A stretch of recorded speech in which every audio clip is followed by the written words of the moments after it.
Усім прывітанне, з вами Зміцер Лукашук по-ранейшаму, і мы працягваем абмяркоўваць падзеі ў Беларусі і за яе межамі. Ну і як звычайна ў гэты дзень і ў гэты час у нас у эфіры дацэнтка, кандыдатка гістарычных навук Роза Турарбекова. Добрый дзень, спадарня Роза. Добрый день, Зміцер. Спадарня Роза, на ваш погляд, я разумею, что ўсё адсачыць немагчыма, але вот за той час, пакуль мы з вами не бачыліся, на ваш погляд, что самое асноўнае і самое цікавае, ну, можа быть, у міжнароднай павесцы, ці у палітычным жыцці, ці, можа, не ў палітычным жыцці адбылося? Да, ну, сложно даже вспомнить, сколько всего происходит за неделю. Ну, мне кажется, все тренды подтверждаются. Для меня вот было интересно сейчас прочитать материал у немецких СМИ относительно увеличения количества войск НАТО для противодействия России. Там такие, ну, в общем и целом, не маленькие цифры. Это первое, это, значит, подтверждает стратегию Запада на все-таки не замирение, да, не поиска постоянного мира, при этом принося в жертву, там, я не знаю, Беларусь или Украину, или часть ли Украины, или... Нет, все-таки они готовятся к достаточно длительному противостоянию с Россией и, соответственно, увеличивают средства на военные расходы. Это первое. Второе, на что бы я хотела обратить внимание, эскалация конфликта на Ближнем Востоке начинает обретать, ну, я бы сказала так, уже становится неконтролируемой. Это может привести к очень разным всякого рода последствиям для торговли, начиная от торговли и заканчивая, собственно говоря, отвлечением внимания от Украины опять. Вот. Для Запада это большие два вызова, между которыми, собственно говоря, они разрываются с политической и финансовой точки зрения.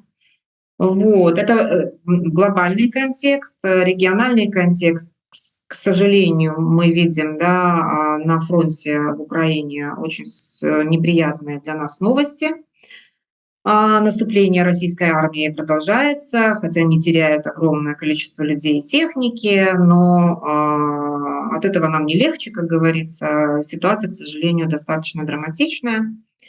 Вот, это второе, что бы я хотела выделить. И в этой связи, конечно, все, что связано с угрозой для Республики Беларусь, в частности, эти дроны, вот, в том числе и тот, который был, да, в Калинковичах. Вот. И я бы не назвала бы это прямо новостью, такой новым этапом заигрывания, как я говорю. Это заявление Крутого относительно белорусской мовы. Вот, я бы так выделила. Ну, а параллельно я занимаюсь собственным исследованием того, что происходит сейчас в очень маленьком сегменте высшего образования, но мне таким настолько близким и дорогим, как факультет международных отношений. Ничто так не видно в национальном масштабе, как мы, если смотрим на то, что происходит конкретно на местах. Вот конкретно на местах, что происходит с системой образования, с внешней политикой, вот, с стратегией, которую видит для себя режим, очень хорошо видно на местах. Вот на местах, в моем случае, это факультет международных отношений.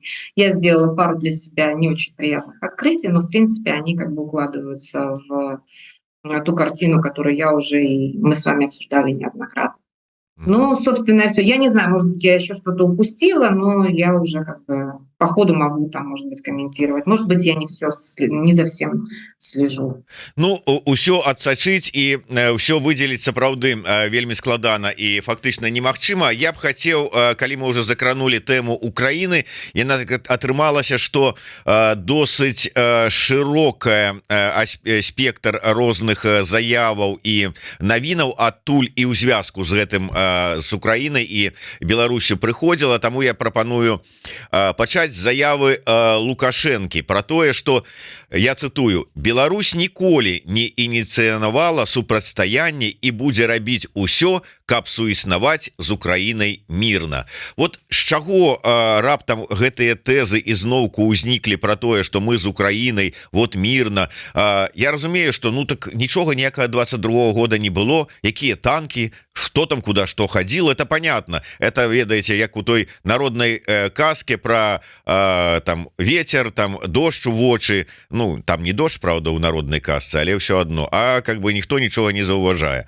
Але вот чаго спрабаваць зараз нейкія такія міратворчыя тэзы закидывать у бок Украины, гэтых вось бандера фашистаў, которые только и думаюць, как бы вот что-нибудь, какую-нибудь гадость оттуль з-за мяжы нашему вот хрустальному сосуду учиніць. Ну, па-першае, я не ўпэўнена ў тым, што гэтыя месседжы датычныя да Украіны, да украінскага кіраўніцтва. Я так мяркую, што гэтыя месседжы яны накіраваны на беларускую. І гэта частка вот, гэтай предвыбарчай кампаніі. Другая частка предвыбарчай кампаніі, я так зразумела, яны спрабуюць зараз, можа мы пабачым, што будзе далей. Я маю на ўвазе заяву Крутова адносна беларускай мовы. Вось гэта ўсё я разглядаю як часткі предвыбарчай кампаніі. І ў гэтым выпадку ўсё лагічна. Таму што я нават не ведаю колькі, мабыць, 1 гадзіну таму адкрыла беларускі учебнік, по которому зараз читаецца гісторыя Беларусі. Вось, гісторыя Беларусі, геаграфія Беларусі. Вось, і у гэтым школьным по-беларуску учебнік это будзе... Подручнік. Подручнік. У гэтым подручніку написано, што з усімі краінамі соседзямі пра саседскія адносіны. І гэта як бы апошні сказ у параграфе у Беларусі у гэтым, там, я не знаю, у Восточнай Европе. Я маю на ўвазе подручнікі по геаграфіі. І калі я прочитала гэта, я смеялася, ну, я не знаю, минут 10 я не могла, ну, как бы остановиться даже. То есть, в общем и целом, по-перше, да, переписывание учебников пока не происходит. Вот, по-другой, вот как бы это востребовано все еще. Вот, этот дискурс формировался режимом, этот дискурс как бы долго внедрялся, этот дискурс соответствовал мышлению, менталитету белорусскому, что мы не хотим войны, мы со всеми соседями хотим дружить, вот, и так далее, и тому подобное. И в этом смысле, ну, я не считаю заявление Лукашенко вообще новостью. Вот. Другое дело, что с политической точки зрения это смотрится странно после 22 года, после соучастия. Ну, знаете, сделают вид, что нет. Вот сейчас же нет и не было. Поэтому вот, ну, я так на это смотрю. Поэтому я его заявление даже всерьез как бы не разглядаю, потому что я не ведаю, як это можно разглядать. Я серьезно к этому не ведаю, як. Спадарыня Роза, вось вы звярнулі ўвагу на заяву Крутова, які прапанаваў 25 год зрабіць годам беларускай мовы. Ну і зразумела, вот гэтыя заявы там Лукашэнкі, прапаганды чыноўнікаў, там пра мір, там пра суіснаванне, там пра ўсё гэта зразумела у такой канве перадвыбарчай з аднаго боку, з другого боку жаданне ізноўку вярнуць сабе статус там міратворца, перамоўшчыка і гэтак далей. А гэта вот про беларускую мову, на каго разлічана ў сённяшніх умовах, каму патрэбна, кім запатрабавана там, вот што яны хочуць гэтым дамагчыся, потому что усе у прынцыпе пераважная большасць нацыянальна свядомых ініцыятыў, нават адукацыйных ініцыятыў забароненыя, закрытыя, выціснутыя з краіны. Што гэта, каму? Я в этом вижу такое проявление лицемерия, двуличия, которое было характерно как раз именно для советского периода. Вот мы недавно тоже это обсуждали относительно народов России. Вы помните, в свое время еще по-моему, у Энгельса это было написано, или у Маркса, уже начинаю забывать. Это хорошо училась или хорошо учила. Вот. Россия – тюрьма народа. И, например, советские, и не только советские, а вот сегодняшние современные российские учебники по истории народов России отдельно, да, Там вот это вот воспроизводится, что вот благодаря советской власти, благодаря России, присоединению, имеется в виду, к России, такие-то, такие-то народы получили чуть не ли там доступ к цивилизации, и одновременно вот советская власть им там еще и помогала развиваться с национальной точки зрения. А как бы есть другая часть истории, которая вообще как бы не освещается, не опускается, там уничтожение национальной интеллигенции и так далее и тому подобное, там эти войны против, например, Ивана Грозного, там у каких-нибудь марийцев, да, там десятилетиями шли. Вот, все это опускается, вообще как бы их нет в учебниках. И то, что говорит Крутой, очень похоже на советскую пропаганду, когда они делают вид, именно что делают вид, потому что все-таки надо соответствовать этому названию Республика Беларусь. Это первое. Второе, видимо, идет расчет на тех оставшихся белорусскомовных, кто остался зараз в Украине. Вось их заўпэўніць, я не ведаю что. Но у них такое адбываецца час ад часу, і гэта датычыцца кампаніі, я маю на увазе предвыбарчую кампанію. Вось і час ад часу Лукашенко як бы апелюе да, напрыклад, каго? Да таварыства беларускай мовы зараз яна зачынена, да як бы отдельных каких-то там персон. Иногда он их упоминает, там, Трусова, напрыклад, ці да Пазняка, напрыклад. А вы ведаеце, што вось час ад часу яны апелююць друг другу. Но это все политический инструмент, такой временный. И это, конечно, не является их стратегией. Стратегия, она видна не по отдельным предложениям и заявлениям. Стратегия видна по тому, как финансируется, как открывается, как поощряется, или, напротив, как закрывается, как не финансируется, как преследуется, как репрессируется и так далее и тому подобное. В этом смысле стратегия все та же, антибелорусская. И Лукашенко войдет в учебники истории Беларуси как антинациональный диктатор. Он заслужил эту характеристику. Пожалуй, все.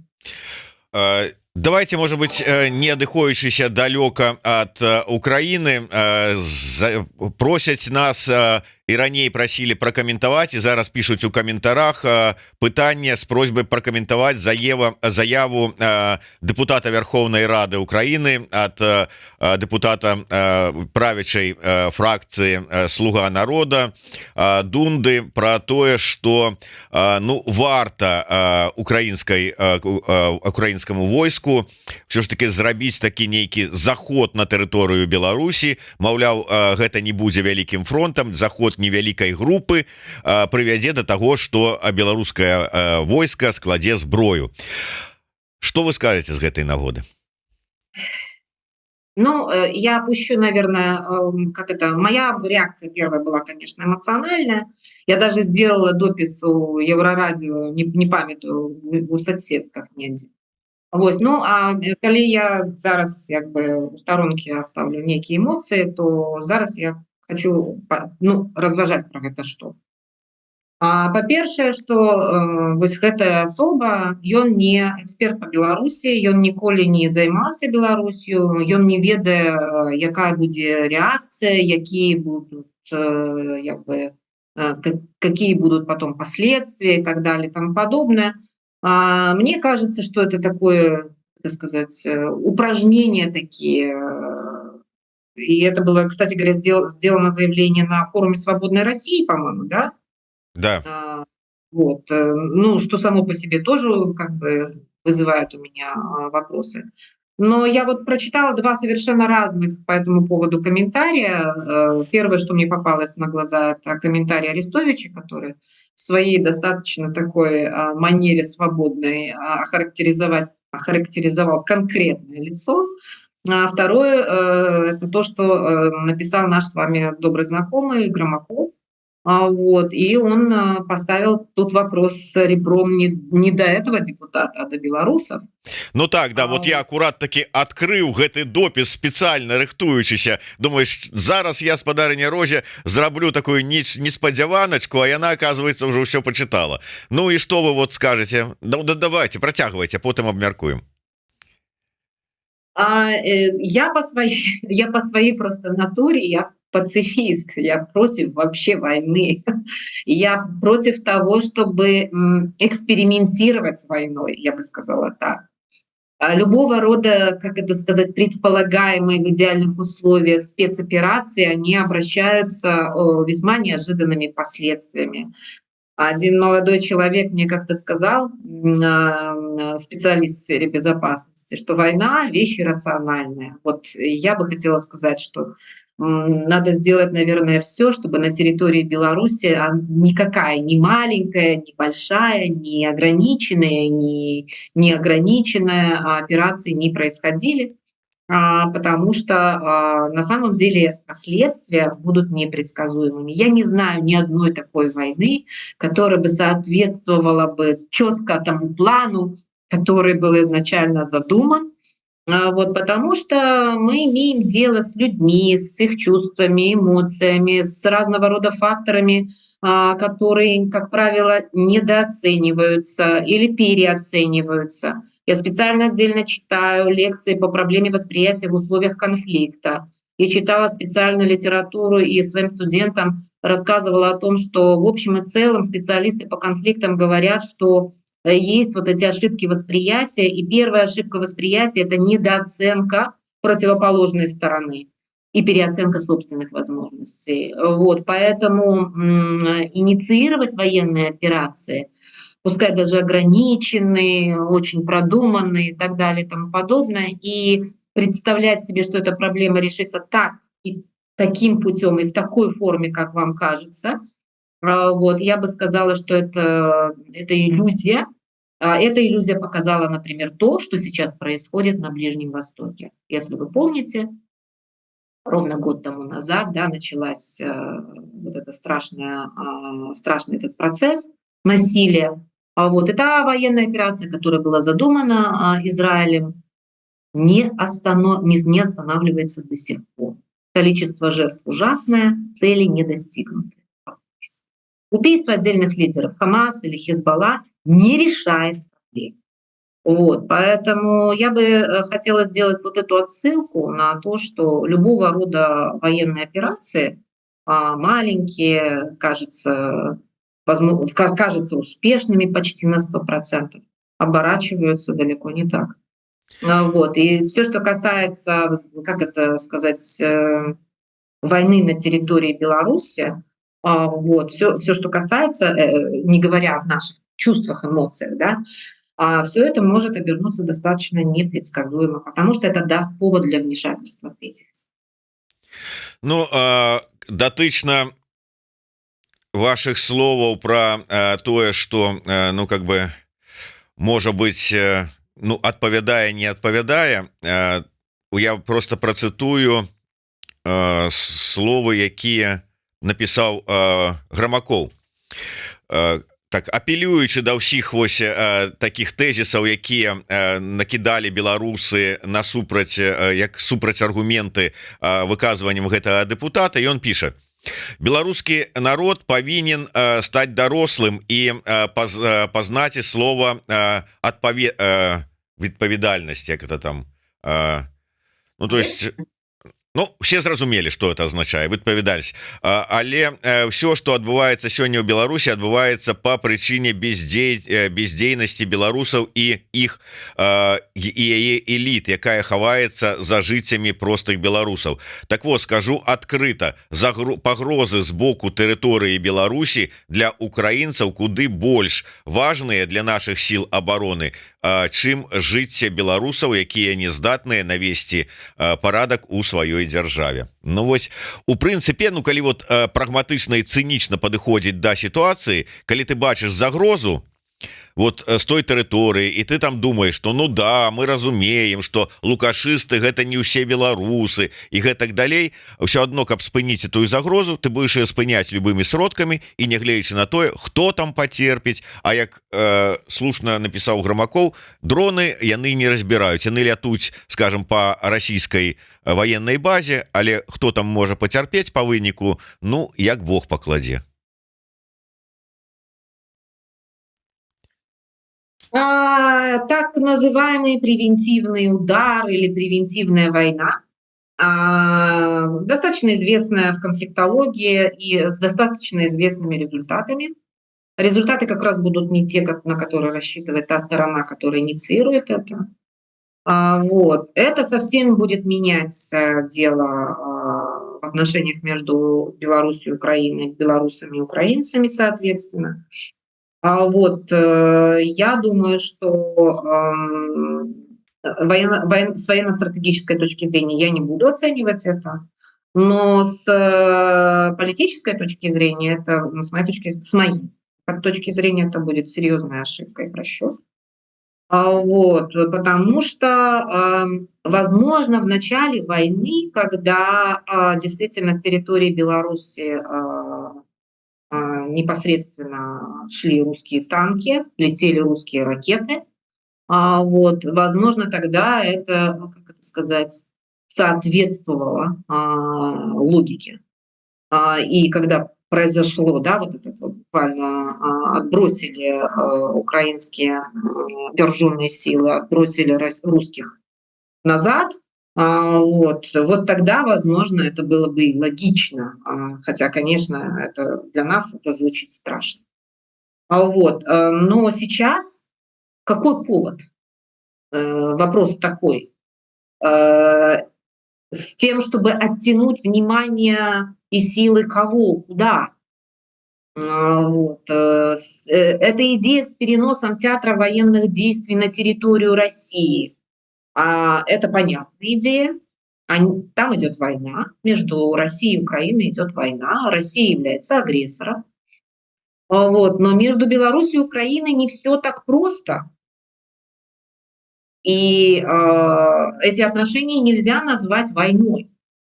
Я еще раз напомню, что в Беларуси продолжает функционировать украинское посольство.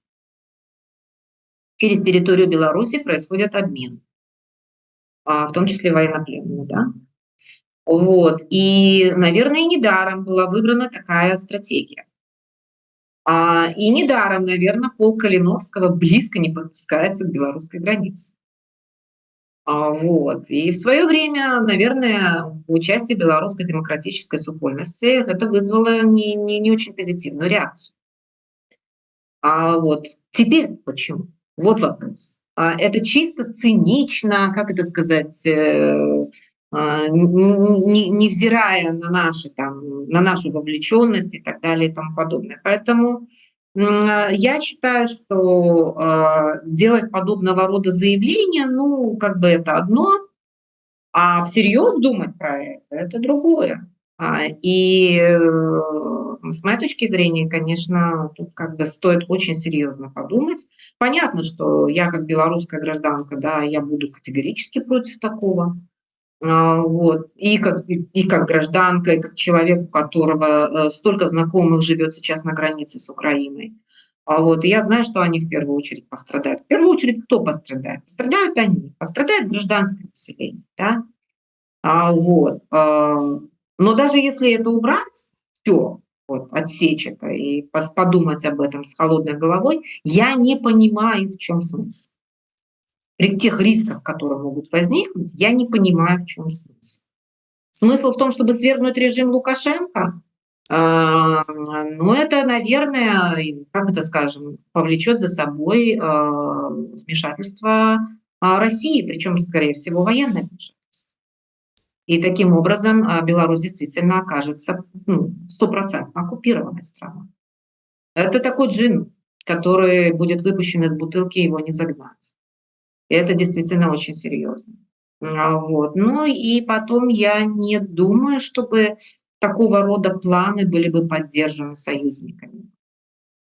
Саюзнікамі можа быць не, але з іншага боку той же самы Грамакоў дзесьці там альбо ў тэксце альбо у каментарах я заўважыў, піша, што вы б не асабліва там смяяліся там ці кпілі з такой заявы народнага дэпутата, а прыслухаліся, тому что ён не просто так ляпае языком, а выказвае дзесьці можа быць і пазіцыю банкавай на гэтае пытанне, то есть не планы конкретныя, а можа быць як пазіцыю такую, что і такое как бы ну прымальна можа быць для банкавай. З іншага боку, я чытаў каментары з боку украінцаў як пад навіной пра выказванне дэпутата, так і вот зараз пад допісам у Фейсбуку у Дмітрия Гармакова. І як правільна заўважыў адзін з наших гледачоў, які, праўда, відаць, з пытанняў бяспекі хутка выдаляе свае каментары про тое, что такая пазіцыя і такое бачанне сітуацыі, як в прынцыпе і дэпутата, так і вось Гармакова, яно больш зразумелае шараговаму украінцу, чым пазіцыя любога з беларусаў, у тым ліку і экспертаў кшталту вас. Яны лепш вот яны пагодзяцца з пазіцыяй, ну, то есть яна бліжэй ім там вот тое, что казаў депутаты, тое, что піша Грамакоў, чым вот ты аргументы, якія мы з вами агучваем. Ну, это понятно, это зразумела, потому что я не украинская экспертка, по-першее, по-другое, я не украинский депутат. Я белорусская гражданка, и насамрэч я думаю день и ночь не про Украину, а про Беларусь. Это нормально, как бы то, что они там считают, что наши как бы рассуждения, они им не так близки. Это нормально. Тут я я сгодна с ними. Но у меня вопрос, а цель-то какая? Цель-то какая? Сделать больно белорусам? Но для этого много сил не надо. И так больно. Вот. Хорошо, сделайте еще больнее. А результат какой будет? Последствия какие всему этому будут? Просчитывать же надо хоть как-то. Это первое. Второе. Любая, еще раз повторяюсь, превентивная война, превентивный удар, превентивные спецоперации заканчиваются гораздо более серьезными последствиями, чем до того. Ну, тут, конечно, можно разважать и про тое, что как бы, калі ёсць пастаянная пагроза аднекуль, то ты можаш думаць, што лепш ты прэвентыўна неяк эту пагрозу паспрабуеш прыбраць, чым будешь пастаянна сядзець і чакаць, што ж там выскачыць з-за гэтага беларускага кута под назвай мяжа. Чарговыя колонны расійскіх танкаў? Это называется дилемма безопасности. Это называется дилемма безопасности. И эта дилемма безопасности является одной из самых страшных дилемм. Но вопрос здесь заключается в другом. Вот эксперты по безопасности, их в первую очередь надо спрашивать. Я не считаю, что этот депутат является экспертом. Я не знаю насчет Громакова, всерьез ли он так, или это просто как бы новая какая-то попытка осмыслить, как это сказать, куда пристроить Беларусь. Вот. Я прошу прабачэння за такую тэхнічную накладку, трошечку завіс у нас комп. Я спадзяюся, што зараз усё адновіцца і ўсё пойдзе далей. Такім чынам, спадарня Роза, давайте мы, можа быць, трошечку зменім ракурс. І па-першае, я хацеў бы, что-то я не бачу, ці ідзе у нас стрым, ці не ідзе. Так, я хотел бы задать пытанне ад нашага гледача. Вот, дарэчы, актуальнае пытанне. Ён пытаецца: у Беларусь ночью заляцелі 4 шахеды. Ну, я, правда, чытаў про 3, ну, можа быть, і 4. І гэта перад сустрэчай Лукашэнкі з Пусіным. Гэта такое папярэджанне? Да, это как там вопрос на $1 000 000, да? На самом ли деле, по-перше, ну, я не военный эксперт, мне сложно оценить, насколько это может быть направляемо. Но как меня уверяют, что это все направляемо и управляемо. Когда это все направляемо и управляемо, невозможно не заметить, что шахед летит не туда. Вот, причем с завидным постоянством залетают, ну, немножко, там, единицы, но все-таки, и они залетают с боевыми зарядами. Вот. Это гипотеза относительно того, что таким образом Путин предупреждает Лукашенко. Я считаю эту гипотезу, ну, скажем так, рабочей. Вот. Не сказать, что генеральной, но рабочей. Вот. Тем более, что, как вы видите, сейчас в последнее время появилось все больше и больше сливов относительно того, что там все не все так однозначно в отношениях между Путиным и Лукашенко. Можно подумать, когда-то было однозначным. Вот, возможно и так, но проблема заключается в другом. Проблема заключается в том, что шахеды-то летят на территорию Беларуси. Пока еще, слава богу, не было нанесено серьезных повреждений, не было жертв, но это же, как бы, если продолжить, это же вопрос времени. И вот тогда что, как объяснять? Как-то там дружеский огонь там или что? Вот, это, конечно, с моей точки зрения, является таким вызовом для армии белорусской, для ПВО. Вот, пока они там справляются или не справляются, мне сложно сказать, но все равно, пока еще не было реальных разрушений и жертв.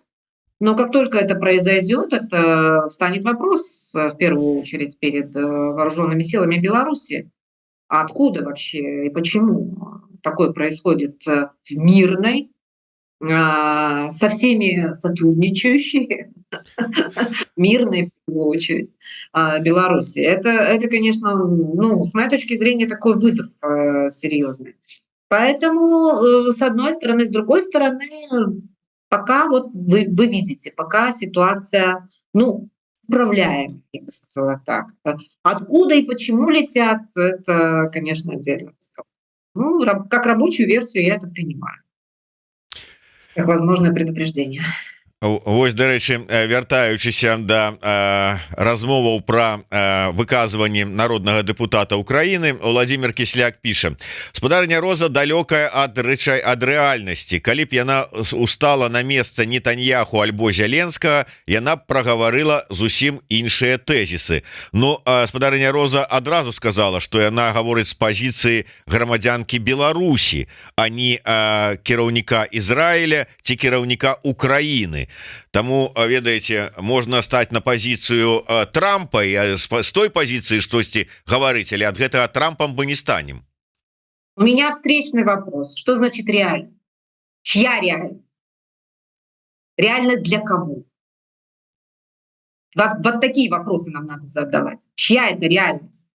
Реальность для белорусов нас должна интересовать в первую очередь. Не то, что происходит в голове у Зеленского или у Нетаньяху, не то, в каком они сегодня положении. Мы им сочувствуем, мы им настолько, насколько можно, выражаем солидарность, поддержку, но к вопросу о реальности. Я лично воспринимаю в первую очередь ту реальность, которая в Беларуси и которая происходит с белорусами.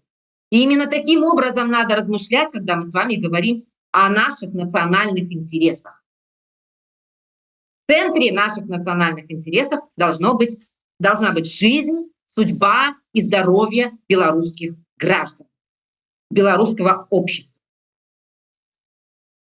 Гэта да, але тады ўзнікае пытанне, а што рабіць з рэжымам, які творыць все, што хоча, у тым сэнсе супраць таго ж самага украінскага народа. І вот таксама, да, мы разумеем там нацыянальныя інтарэсы, бяспека беларусаў, а бяспека украінцаў, а рэжым, што з ім рабіць, хто з ім што будзе рабіць, асабліва на фоне вот гэтых змены ядзернай дактрыны, словаў пра тое, што толькі суньцеся ў Беларусь, мы тут ядерную кнопку, і асабліва на слов там, ну, конечно, да, гэта клоуна Медведева по-рознаму можна ставіцца, але заявы пра тое, што мы дадзім Лукашенку магчымасць самому вырашаць, калі гэтую кнопку націснуць, і ён радасна паглядзіць на там агеньчыкі ад выбухаў ядерных у Киеве, ну, как-то прымушаюць задуматься. Чушь собачья. Никто его не пустит к этой кнопке. Это первое. Если нажимать будут, то точно не в Минске. Поэтому давайте не будем одно с другим мешать. Второе, но эти размышления: давайте ударим по заложникам, которых захватили. Ну, заодно вместе с террористами бьем. Зато решим проблему. Радикально. Ну, лес рубят, щепки летят. Это логика такая. Что делать с режимом? Ну, сегодня, на сегодняшний день мы ничего с ним такого поделать не можем. Кроме там санкций, давления, осуждения там, и так далее и тому подобное. Свергнуть можем? Вопрос встречный. Есть силы свои? Чужих будем привлекать? Кого? Привлекутся? Серьезно? Так не решается судьба нации. Ну, конечно, если будет большая война, это другой вопрос.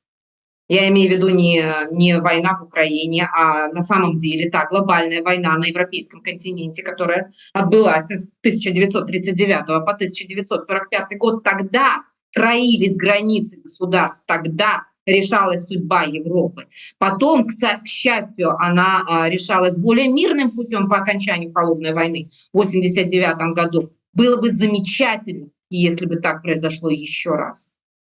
Но осмысление национальных интересов должно происходить не через осмысление интересов отдельных элитных групп. В первую очередь во главу угла жизнь, здоровье и судьба белорусского общества. Не делать его объектом для спецопераций. І вось про народ як аб'ект для спецаперацый мы узгадали вось гэтую сітуацыю з залётам шахедаў, але перад сённяшнім залётам былі і раней. І вось нядаўнешняя сітуацыя, калі не толькі заляцеў, але і зваліўся і выбухнуў пад Калінкавічамі. Дзякуй Богу, ніхто не пацярпеў. Але гэта відэо трапіла ў камеры відэаназірання, якія потым былі выкладзеныя ў мясцовыя чаты, з якіх, ну, безумоўна, незалежныя СМІ іх узялі як дэманстрацыя таго, што адбываецца ў краіне, і ў выніку цэлая спецаперацыя, цэлы страшны і бесстрашны ОМОН с КГБ разам, которому, ну, нема з чым больш займацца, прыбеглі, каб затрымаць гэтую жанчыну, і каб потым расказваць, што яна там супрацоўнічала з экстрэмісцкімі чатамі, там, з СМІ і гэтак далей. То есть вот чаго яны так баяцца? Як яно? Ты што, ніхто не бачыць гэтых шахедаў, ніхто не чытае, ці яны думаюць, што калі ім Азаронак скажа, што нічога няма, так яго сапраўды нічога не будзе? Я думаю, что это просто-напросто демонстрация. Демонстрация силы для мясцовых и демонстрация силы перед Лукашенко. Мы можем, и вот. И он же тоже комментировал какую-то там ахинею нес относительно того, что он летел и сверху видел, как там эти шахеды летели. Жалко, что там не пересеклись по дороге нигде, да? Но как бы, ну, ахинея очередная. Но самое главное в этой ситуации это то, что это очередная демонстрация силы. И чем, как это сказать, диспропорциональнее эта демонстрация, извините, чем больше вот эта диспропорция, тем как бы считается, что больше убеждения в том, что эта ситуация контролируется. Поэтому, ну, это, как-то там сказать, акция устрашения буквально. Акция устрашения, возможно, не в отношении равных себе. Акция устрашения, возможно, только в отношении слабых. И как предупреждение местных, чтобы они больше так не делали. Что даже если будет лететь и взрываться, чтобы они не смели снимать. Вот и все. Я думаю, в общем и целом логика достаточно примитивная. Она известная со времен основания первых государств. Бей своих, чтобы чужие боялись. Или там бей своих, чтобы рядом сидящие, стоящие, живущие боялись. В этом заключается больше ни в чем. Там глубоких смыслов особых, наверное, не стоит искать. Спадарня Роза, апошнія дні мінулага тыдня вельмі актыўна абмяркоўвалася з гэтай нагоды, нават две прэс-канферэнцыі былі дадзеныя про тое, як новыя дакументы цяпер уже Літва перадала у міжнародны крымінальны суд у дачыненні да злачынстваў, якія здзяйсняе Лукашенко і лукашэнкаўскі рэжым у дадзеным выпадку супраць там, ну, фактычна там беларусаў. Я разумею, что мы з вами не юрысты, ну як мінімум, вы там можа быць скрыты, але ваше меркаванне наконт гэтай падзеі. Но это действительно знаменательное событие. А вы памятаете, вот это было как раз, вот мы с вами говорили в прошлый понедельник, и мы с вами еще строили догадку, чего вдруг сменился дискурс-то у Лукашенко, вдруг он начал говорить фашистские санкции, помните? Да. Так я думаю, что все-таки ему стало известно, и отсюда его это, и он же не мог сдержаться, из него это как бы там вырывалось, да, вот, что он этого, в общем, боится.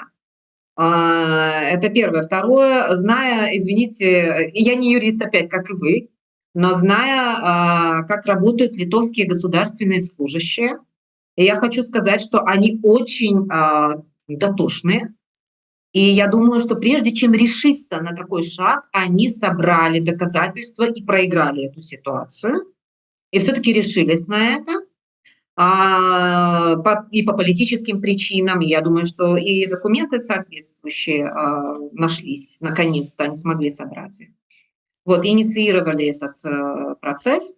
Я думаю, что для Лукашенко это сигнал, но я должна предупредить, что подача документов еще не означает их принятие, и тем более позитивное решение суда и выпис ордера на арест. Между, вот мне кажется, этим шагом и тем шагом, который мы с вами все ждем, я имею в виду ордер, да, на арест и объявление в международный розыск гражданина Лукашенко, между этими двумя шагами, между этими двумя, извините меня, этапами, да, есть ряд шагов и процедур, которые надо еще пройти, и не факт, что можно еще дойти. Потому что недаром Литва сделала такое обращение, ну, когда подавала, да, эти документы, недаром Литва обратилась в первую очередь к тем странам, которые, на территорию которых белорусы тоже вынуждены были бежать, с тем, чтобы их поддержали. Потому что там будет не все так. Я имею в виду международные суды.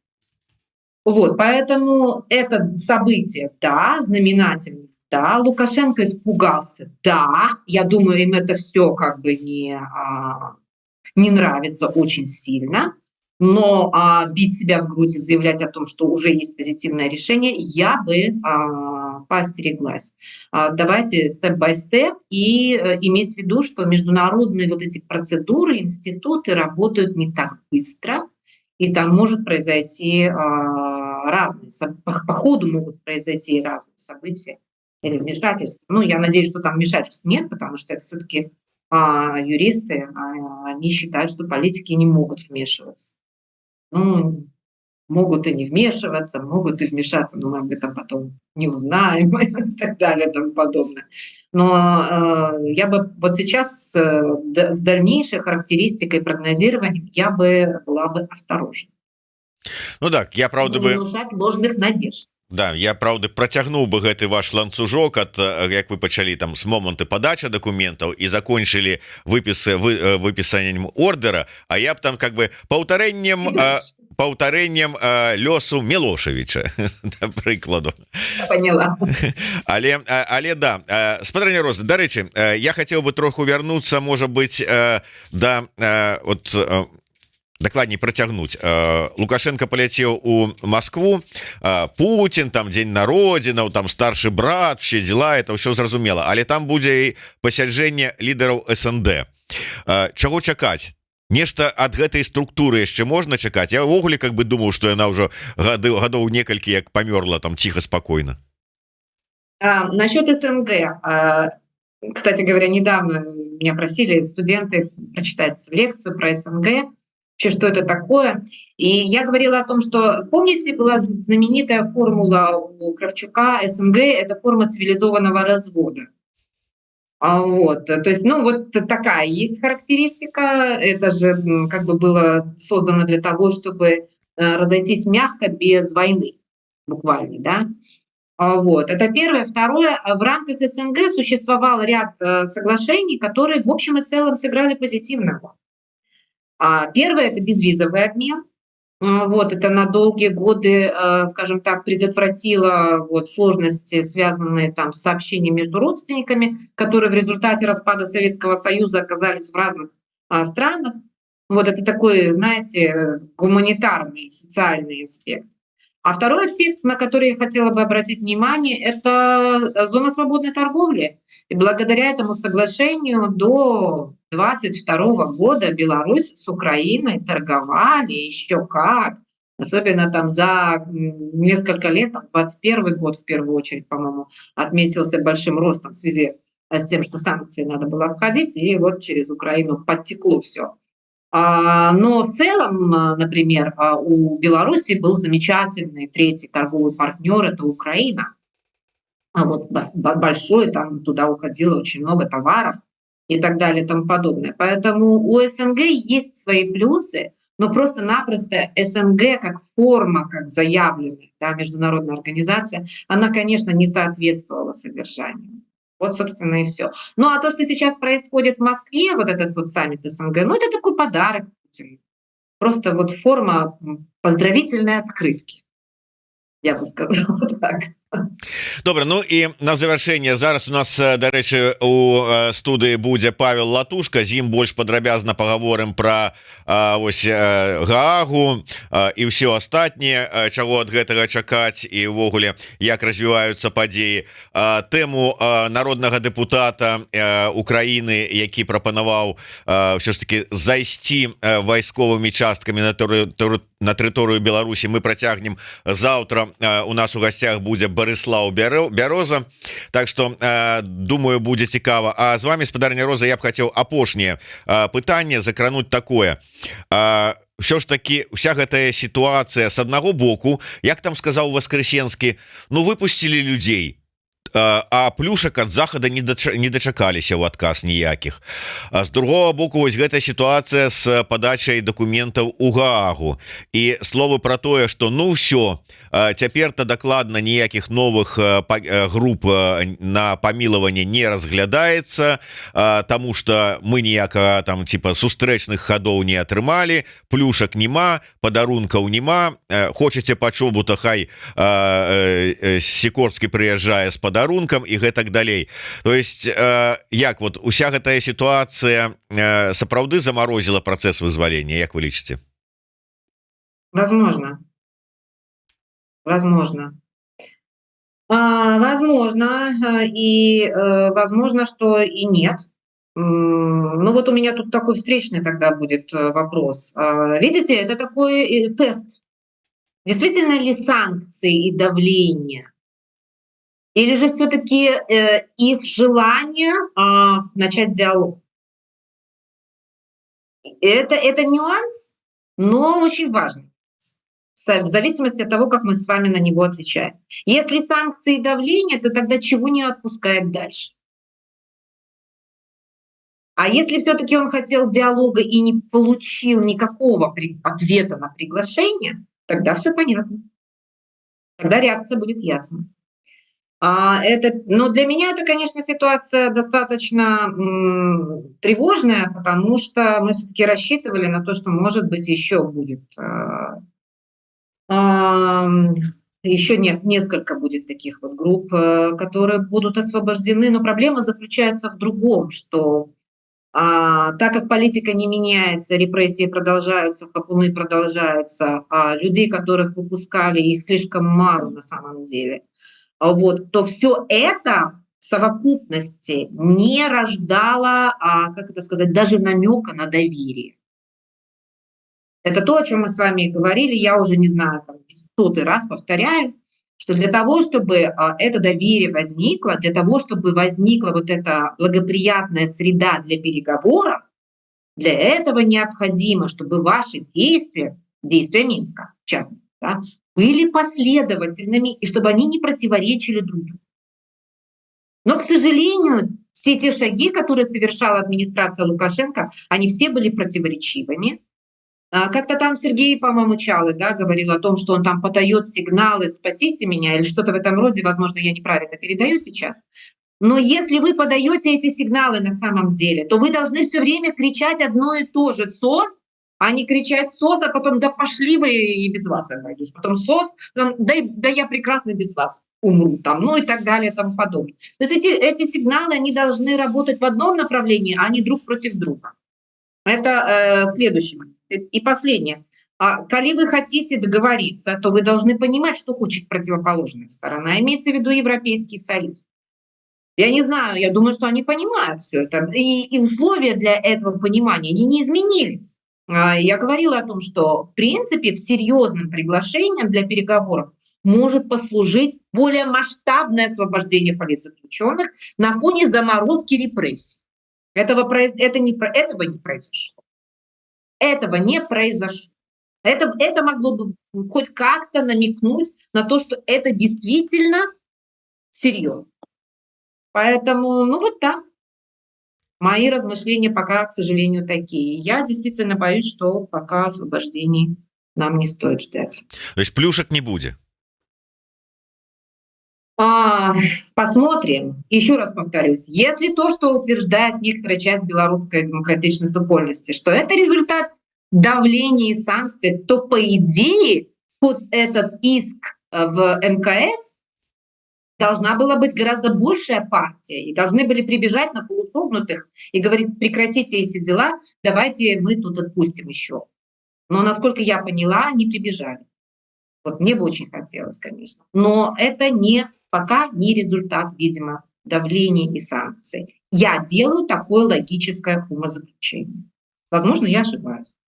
Зразумела. Ну что ж, дзякуй вялікі. Адзінае для мяне засталося загадкай, ці вы ўсё ж таки пагадзіліся з высновамі Чалага, ці не пагадзіліся, считали вы сигналы, не считали?